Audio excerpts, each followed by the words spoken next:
Assalomu alaykum, hurmatli futbol fidoyilari, O'zbekistonning eng jonkuyar muxlislari, nobahor muxlislari.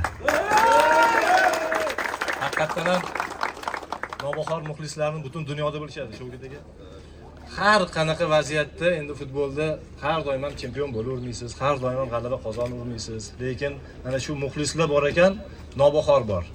Har qanaqa vaziyatda ham sizlar hech qachon jamoani yolg'izlatib qo'yganingiz yo'q.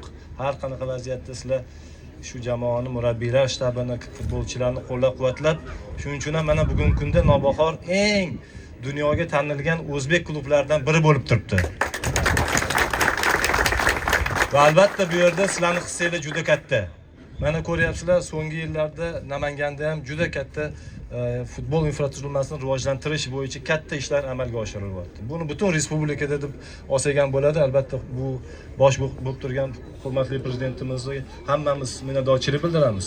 Lekin mana Namanganda Shavkat Shakirjanich mana bugun juda katta bayram, hech qachon mana Avaz aka juda to'g'ri aytdilar. Hech qachon bironta viloyatda mana har bittasi turibdi, vitse-prezidentlarimiz, akademiyamiz rahbarlari bir kunning o'zida 3 ta bunaqa katta futbolni rivojlantirishga qaratilgan loyiha ishga tushmagan.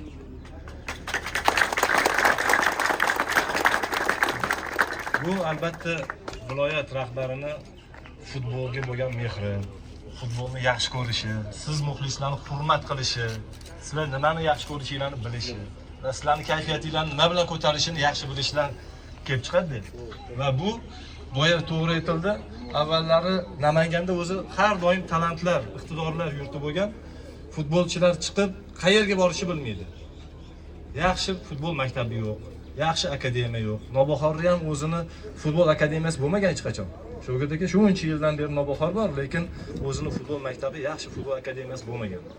Mana endi o'shaning uchun ham ko'p futbol yulduzlari, Nobahordan chiqqan futbol yulduzlari qayerga borish kerak? Sharoit yaxshi joyga, Toshkentga yoki boshqa shaharlardagi yaxshi futbol maktablariga, akademiyalarga borish kerak. Endi biz bitta narsaga hozir nima qilyapmiz, o'ylayapmiz. Butun respublikadan Namanganga keladi endi o'qishga.